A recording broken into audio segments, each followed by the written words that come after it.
I said I wasn't going to do it. I wasn't going to start scouting college players until at least December, get through most of the season, start looking at their next year's prospects, and go from there. Well, that didn't last very long. It's almost week one of the NFL season, and I'm already hooked. I'm already looking at next year's class. I hate it, but it is what it is. Today, I'm taking a look at the top 50 NFL prospects for 2022 over at the Draft Network, and we're going to get to that right now.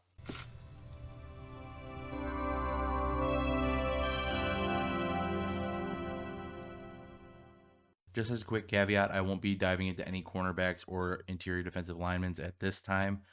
If you do want to hear about those players, feel free to leave a comment down below. Maybe I'll do a video for them at some point in the coming season, or maybe I'll just leave my thoughts on those players in a comment thread below. So the first player we'll be diving into is Kvon Thibodeau, edge of Oregon. And the first thing I noticed, I was able to watch two of his games, is that he started kind of slow in those games, but he heats up pretty quickly and becomes a pretty much a wrecking ball the rest of the game. So that's kind of cool. He takes a ton of reps. Dude is built long arms, all that. Seems to read through backfield misdirection really well. And, in the NFL, that's something that's crucial as as an IDP asset and as a actual player asset, because you don't want your edges who are designed to set an edge on, running plays to be fooled by misdirection and end up, going to the other side of the line, going, left or right. You want them to be able to dissect the backfield and quickly make adjustments as needed. I will say for an edge, he's a pretty good tackler, and more often than not, they're not super refined as an edge player. Usually their tackling needs a lot of work, but he's able to tackle away from his body with ease, it seems. So somebody like that, there's a reason he's listed at number 2 on this list, and I can't deny that he's pretty damn good. Some other things: makes quick, decisive moves to get to the ball carrier. He navigates traffic really well, which for a defensive lineman who is going to have to navigate one of the thickest parts of the field, which is the trenches, that's a pretty big deal. The way he can just kind of swiftly move through things, and as opposed to having to, completely alter what he's got going on and fight through bodies to get the tackles and make plays. That's something that's a pretty underrated statistic in my opinion, and that's something that I look for and I knock players for, is by not even getting to opportunities for making a tackle or making a play on ball carriers, as if they just can't even get to the play when it seems like they easily could. If they were, going in a straight line, they should be able to make that play, but they get caught up in traffic. That's something I knock players for, and maybe that's harsh and unfair, but honestly, there are players who are distinctly very good at just navigating traffic, and that needs to be awarded in some respects and noted for how well they'll do in the NFL. I will say that outside of like winning with speed and just getting great jumps off the line, he seems to have a bit of an underdeveloped toolkit in terms of his hand fighting. Doesn't have much for a chop move. If anything, he's just kind of, he'll try to get hands on you first and push you out of the way of where he's going. He'll try to kind of rip you in the other direction, but other than that, his chop is fine. He doesn't have much for a swim move or anything like that. So he's going to be a guy that wins with more of a speed maneuver and a good jump, and just by getting you off balance right away. Something I'd really like to see from him this season is to really develop that toolkit while remaining an elite prospect. One thing I noted last year a lot for the rookies is, points per game in IDP 1-2-3 scoring. And I've tracked this, and it actually does, play into college players doing well in the NFL. Is if they have a higher points per game in college, they tend to have better careers, at least as a fantasy asset, especially when they get the draft capital and the opportunity. Then it tends to break their ways where they'll be able to be a fantasy asset for years to come. And he was averaging a 16 points per game as a defensive lineman, which is pretty dang good. That's better than Chase Young when he came out, so it's something to think about where the level of great player this guy is. Kvon Thibodeau will push for IDP 1. I don't know if he'll get it, and if he doesn't get it, it's more than likely just because of the fact he's an edge and will probably struggle to put up points against, linebackers. But in all honesty, with the scarcity of, edge in this class, I'll say is kind of scarce, but with edges in general being kind of scarce in terms of the top end edge, it's pretty deep overall. But when you're looking for a top end player, it's pretty scarce and hard to find these guys. And this guy is somebody who I think could be an absolute dog in this league. So again, I'd like to see some development in that hand fighting as well as continued elite production at this level. So then we will move on to Kyle Hamilton, safety out of Notre Dame, number 3 on Draft Network's top 50. In terms of statistics, not bad. In the last season, he had 51 solos, 12 assists, 4.5 tackles for loss, one interception, six passes defense. Not a crazy stat line by any means, but not a bad one either. Points per game ended up at 13.4. The bare minimum, it seems, for safeties is to have 13. Usually anything below that, you're pushing it. A lot of the best safeties, are in that 15 wheelhouse, and that's usually the bottom base for linebackers as well. But talking Kyle Hamilton, I was able to watch 2 games of him. Super sticky in zone coverage, big dude, good play recognition. The one interception I saw was kind of a lucky one, one where it was just kind of tipped in the air. He just happened to be there. I can't, completely knock a player because he doesn't get the choice to be there or not be there. So the fact that he was able to, make the play on the ball, still see it, grab it, whatever. The big thing, and this is something with safeties, I think is something that really gets overlooked. And I just don't think, I thought he was a super inconsistent tackler. Took a lot of bad angles, relies on arm tackles more than actually like getting at a player and locking them up, giving them that bear hug to get them down, whatever it takes. In the one game I watched, he left the game early with an injury. Still played 11 games last year, so it wasn't anything too bad. Then Notre Dame versus Alabama in the Rose Bowl last year had some big whiffs on tackles early. Just took a bad angle and completely missed the guy. There was another play where it was a screen pass, and instead of like going after the guy that actually caught the ball, he just went for the guy blocking, and like they were like right next to each other, so it seemed to me a little like, well, what are you doing that for? A little bit of a red flag there. I will say he is super fluid with his hips while he changes directions in coverage, and I think that is part of why he's so good in coverage is he's able to change direction really easily, open things up, and essentially completely flip where he's going one way or another. And then the big like super red flag for me is, I'm a sucker for hard hitting safeties, and to me he just wasn't that hard hitting. When in this game was when Kyle Hamilton was tackling number 19 who had just caught the ball who was not moving. Kyle Hamilton struck him at pretty much a full sprint, and it looked like he ran into a wall. Like instead of blowing him up, knocking him over, possibly knocking the ball loose, it looked like Kyle Hamilton got bent in half backwards. And I don't know if maybe he was just expecting the hit to be easier, but when I evaluate tacklers, I want people that are tackling through people, not just tackling people to the ground. So tackling is going to be a big red flag for me. This is one of the positions I question a lot. Having him at number 3 on a top 50 list. I don't think unless he does or has a really good season this year, um, I'm gonna have a tough time putting him at my safety one. So that brings us to Brandon Joseph, and Brandon Joseph is somebody who I think will push for safety one. I just don't think he's gotten enough reps yet to really prove that. He was a redshirt freshman last year as a starter, and through 8 games, had 26 solo tackles, 20 assisted tackles, one tackle for loss, 6 interceptions, and 2 passes defense, with a 14.5 points per game IDP scoring. Um, the one sucky thing about his film, I wasn't really able to find anything where it was just the defense or just him, outside of like highlights films. So bear with me on that. The one thing I was able to notice is the dude is a ball hawk. And I mean, I think that's pretty evident that in 8 games he had 6 interceptions.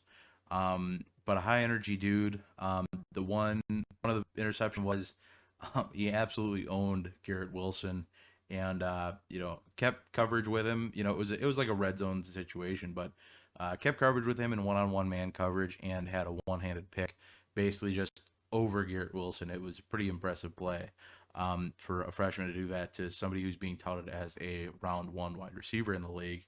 So Brandon Joseph, I think if he can keep up his tackle floor, which I mean, 46 tackles in 8 games is pretty dang good. Not bad. Like I said, I think he's going to push for safety one, along with 2 others to come on this list. So let's move on to Drake Jackson, and Drake Jackson is probably the one player I will have a lot of issues with on this list for now. I dove into him a little more after I watched his film. With what Drake Jackson did last year, I'm just I had a tough time really getting into his film. I never went back to watch. Okay, so here's the deal. So in 2019, Drake Jackson played 11 games, 26 solos, 20 assists, 11 and a half tackles for loss. That's a big number. No interceptions, 5.5 sacks, big number. 3 passes defense, 1 forced fumble. Okay, pretty damn good year. As a sophomore, he had 6 games played, only 8 solos, only 8 solo tackles, 12 assists, 5.5 tackles for loss, 1 interception, 2 sacks, and that was it for his statistical categories. And so in his freshman year, as a redshirt freshman, I believe, he averaged 12.7 points per game. And as a sophomore, he averaged 9.5 points per game. And looking at this was the game I watched of him. I only watched one game because there was only one that I could find. USC versus UCLA 2020. He was allowed a lot of free blitzes and converted none of them. And granted, a lot of these ended up being, screen passes and things like that, or quick outs, whatever the case was. But just being able to convert none of them when his defense was in position to where like they should have been converted. Whereas Thibodeau was able to navigate traffic as a defensive lineman, Jackson just doesn't have that. At least in the 2020 film game I watched, just gets eaten alive basically and swallowed up in traffic and just goes nowhere when you want him to. He lined up all over the place, which is something I'm in a big love hate with. Like I like to see it, but I also don't because I'd rather a player just be like really stinking good at one spot as opposed to be lined up all over the place. Like this guy lined up at outside linebacker, edge, interior defensive lineman, off ball linebacker in coverage, and a middle linebacker. And to me, like you're asking for a Isaiah Simmons esque type situation, but I don't think he's anywhere near that good to be considered with Isaiah Simmons. So lines up all over the place. He couldn't beat out the tight end in blocking. Just got locked up, and I've been told it's a really good tight end at UCLA. I don't remember his name, Kevin. Hopefully, you're watching this and can comment below the UCLA tight end. I'd appreciate it.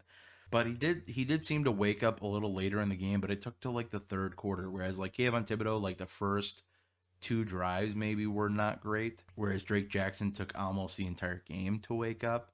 To like the end of the third quarter, he got 2 tackles for losses right in a row. So who knows?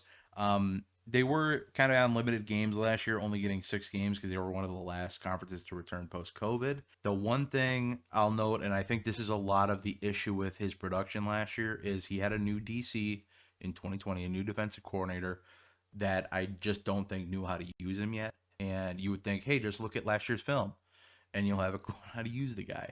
Not the case, evidently. Maybe get a new DC. Looking into 2021 and on to 2022, I'm hoping to see him, beat somebody this year and return to his 2019 success.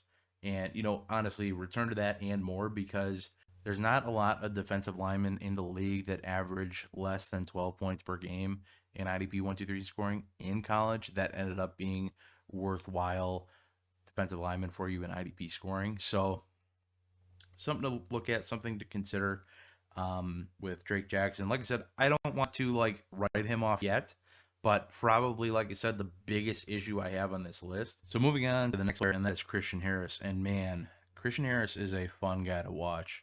I'm going to get a lot of flack for this comp already, but when I turned on the film, the first thing I thought of, he's built like Devin White. He hits like a Mack truck. He's great in coverage.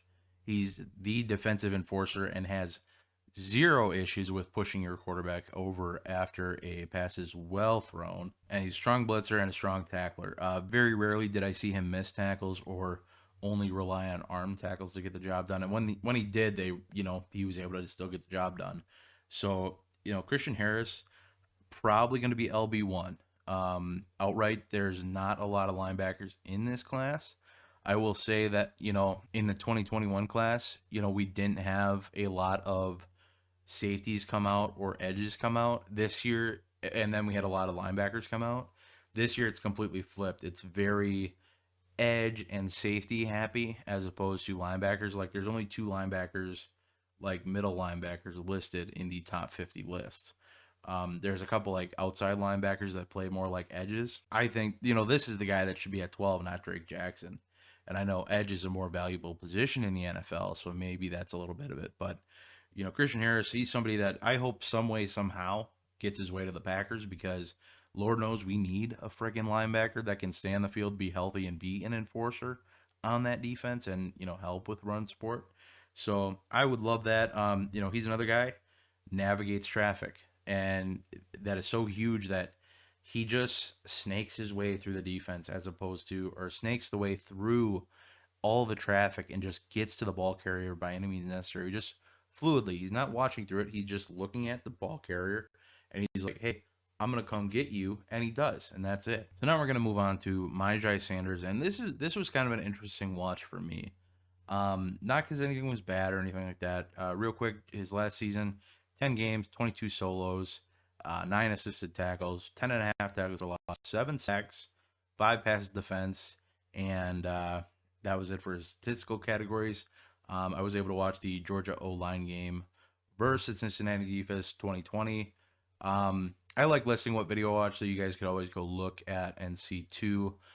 Maybe see what I'm seeing. Maybe you see something different. Overall, I thought he seems pretty heady. Seems like a smart player. Had good player recognition. Was able to, see what was going on in the backfield and, change his point of attack appropriately. He lined up all over the place too, at outside linebacker, edge, interior defensive lineman. I'd really like him at edge, unless it's like standing to blitz, like a standing up linebacker, or like a weak side linebacker or strong side linebacker. Take your pick. I almost prefer him to play off ball because I just don't know if he has the tools to really get to the ball carrier, and I'll get to that in a minute. He did have a lot of sacks, but I do have a point for that. So he is a little smaller. He seems to kind of get overpowered a little easily. He's pretty quick and very athletic. I will say that he was very jumpy in that one game. He had several offsides penalties, which is obviously not great. Something that teams in the NFL won't like to see in college. You usually have to clean that up a little bit when you get to the NFL level, but I mean 2 or 3 in one game, kind of a red flag. I will say he seemed kind of gassed towards the end of the game too, like maybe his conditioning just ain't right. I will say he lined up everywhere and played a lot of plays, so it could just be that it was a long game. He played all over the place, so it could be any of those things. I kind of think that the issue with him is he might not be being utilized correctly. And I know that's kind of cliche because that's just what things people say when they like players and they're not doing well. But I honestly think that like I would like to see him in an off-ball linebacker role where he's used on like twist blitz and things like that, where he's kind of used to he's schemed up in a blitz as opposed to like having to fight around players because he just seemed like he just got sucked into tackles in this game especially. And the thing I noticed then, because sometimes what I'll do is if I'm unimpressed by someone's film, I'll go and turn on highlight film and don't judge me, but I do like to take a look at players at what is their quote unquote absolute best. And instead of just, saying, oh, highlight film doesn't matter, I want to see a player at their absolute best. And that's what highlight films are supposed to be. And the one thing I noticed was like all of his best games were against really bad teams.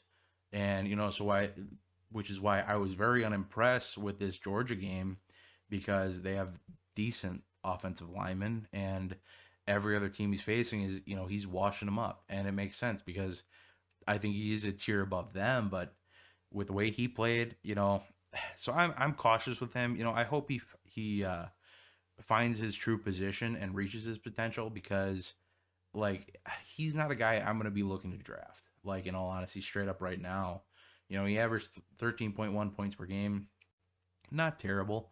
That's like pretty low end for an edge player. But if he could, like I said, if he could kind of find his position to be more of like that strong side linebacker or even a weak side, I think he could do fine. There were plays where he was back in coverage, and I thought he did pretty well. And I think the play rec, his athleticism, I thought he was a decent tackler, but not anything great.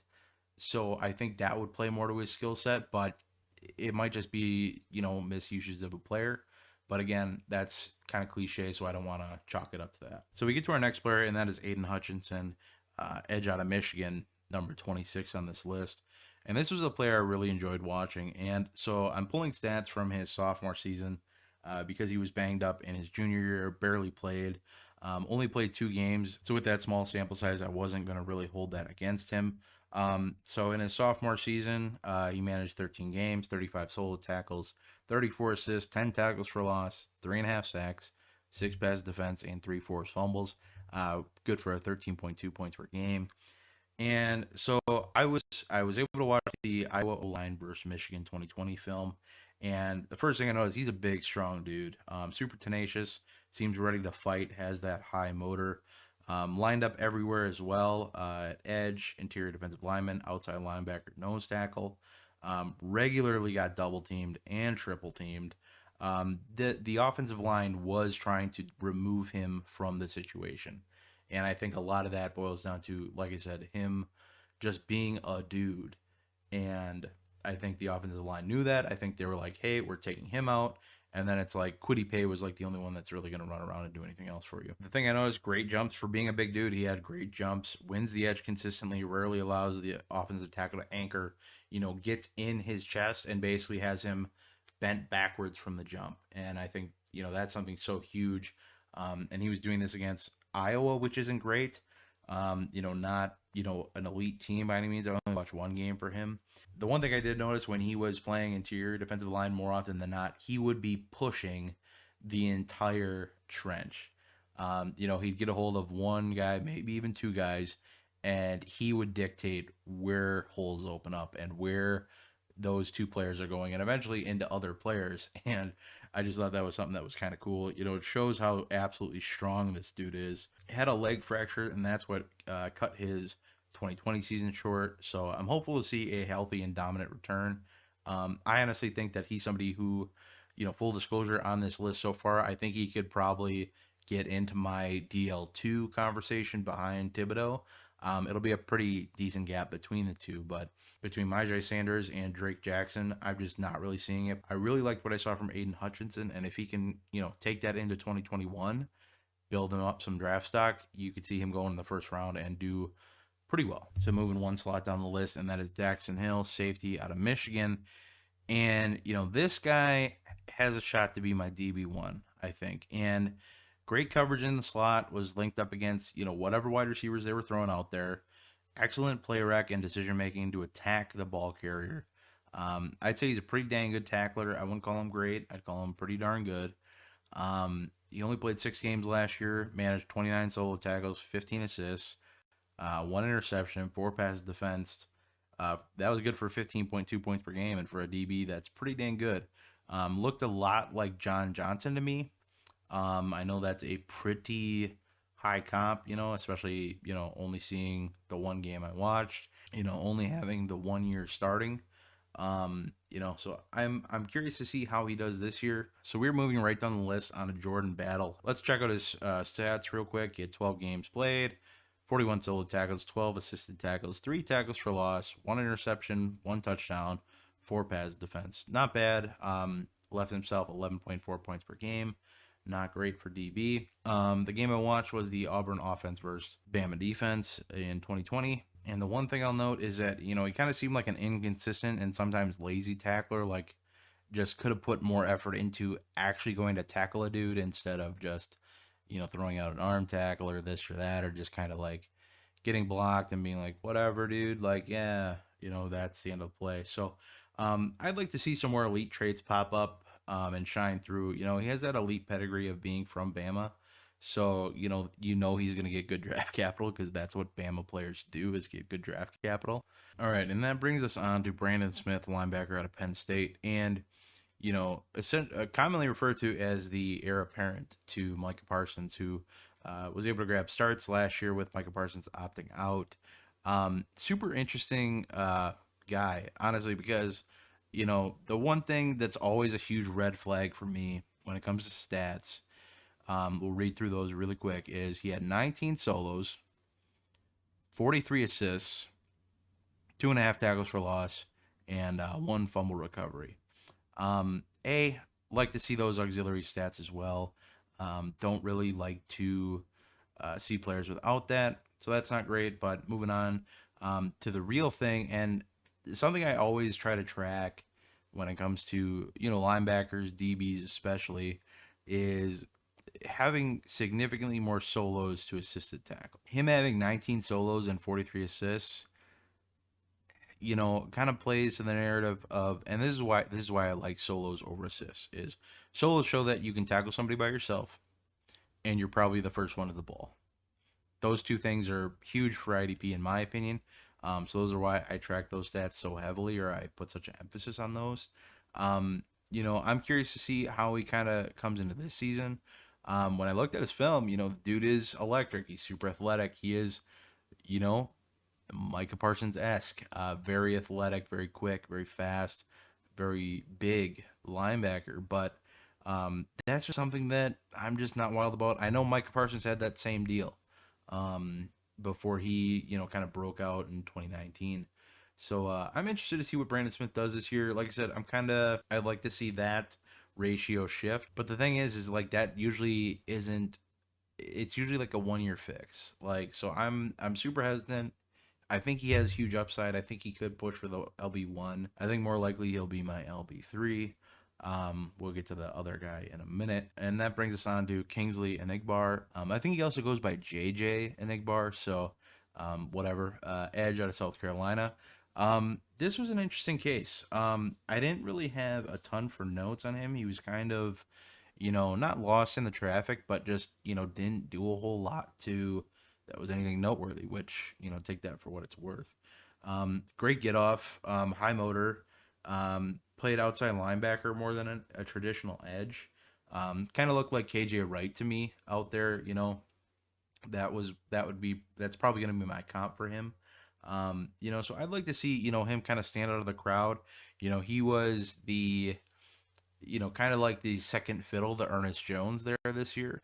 And one thing of note, he was number 52 last year, but now he's number 1, and that always goes to the best player on defense.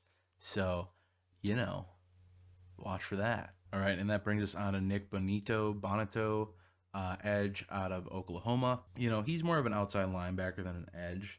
When it comes to stats, as a redshirt sophomore, played 10 games, 19 solos, 14 assists, 11 and a half tackles for loss, 9 sacks, 2 passes defense.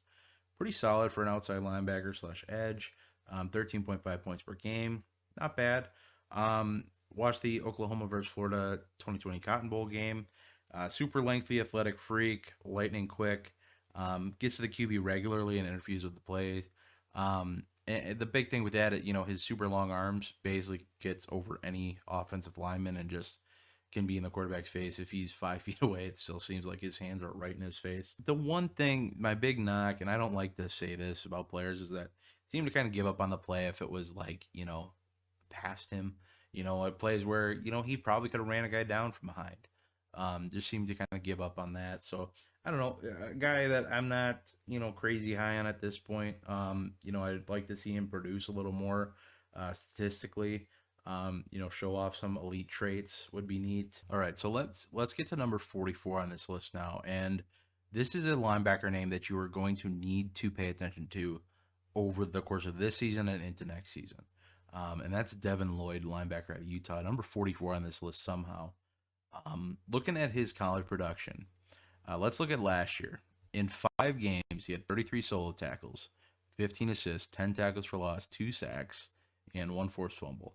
That was good for 23.2 points per game. For reference, Darius Leonard had 25 points per game. For reference, Luke Kuechly had 26 points per game. And so that is, it's only one season. In the previous year, he had 15.6 points per game.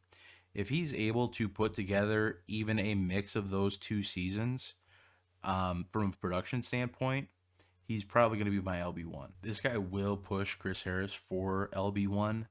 The guy on film, everything you want in a linebacker in this day and age. Good in coverage, good in run defense, good tackler, good play recognition, all of that. So I couldn't fathom ranking him this low on this list. Then we'll move on to the second last player on this list, and that is Adam Anderson, edge / outside linebacker at Georgia, number 48. This is one of those players that, I go and look for film, and it's like a guy who's going to push for number 1 overall pick. and I don't see it. I will say that he hasn't had much real production, only 8.5 points per game last season. But Georgia's really weird about how they use their defensive ends, especially like Azeez Ojulari never had a full time role, and this guy's never had a full time role. I'm hoping he gets one this year, but God knows with how they use him, it just doesn't seem like it's going to happen. I will say I like him a heck of a lot more than I liked Azeez Ojulari. Dude looks electric. Like I said, hasn't had much production, hasn't had a full time role. So I'd like to see, more production and a larger role. I think he has a lot of the tangibles, the athleticism, the traits that you need to succeed as an edge, at least in college. Um, very disruptive, and I think that's something that obviously NFL teams look for. But just wasn't. He was one of those guys. I turned on the film and I was able to watch one game, and it was just one of those players where I was just like unimpressed. And that's always a red flag for me. Is if I'm just walking away unimpressed, and maybe it's a little being contrarian because there were immediately the videos that were like number one search were Adam Anderson, number one player in 2022. And I'm like, come on. But so that'll bring us on to our last player. And honestly, probably my favorite defensive back in this class will push for my DB1. And that is Tyki Smith, now at Georgia, transfer from West Virginia University. Number 50 on this list somehow. And it's probably just because he's transferring from a smaller conference to this one. This guy sticks like glue. He's a strong tackler, all around damn good safety. Looking at last year's stats, 9 games played, 33 solos, 28 assists, 8 tackles for loss, 2 interceptions, and 5 passes defense. Good for 15.2 points per game. If he can maintain that level in the SEC at Georgia, this dude will be DB1, and it'll be great to draft. He's built like a truck. The dude is good. I'm really excited to see him this year. And like I said, I hope to see him continue his elite play in the SEC. I think that'll be a huge indicator where he can bump himself up actually into the top conversation of safeties where, some of them I'm not a believer in at this point. Whereas this guy, I'm like, this dude is really good. So I'm curious to see how that breaks down as we get closer to the draft. That is it for the video today. I do hope you all enjoyed. If you did enjoy it, please leave a like. Check out the other videos on the channel. I'd really appreciate it. Comment down below who's your favorite prospect you're going to watch in college this season. But that is it for me today. I hope y'all have a good one.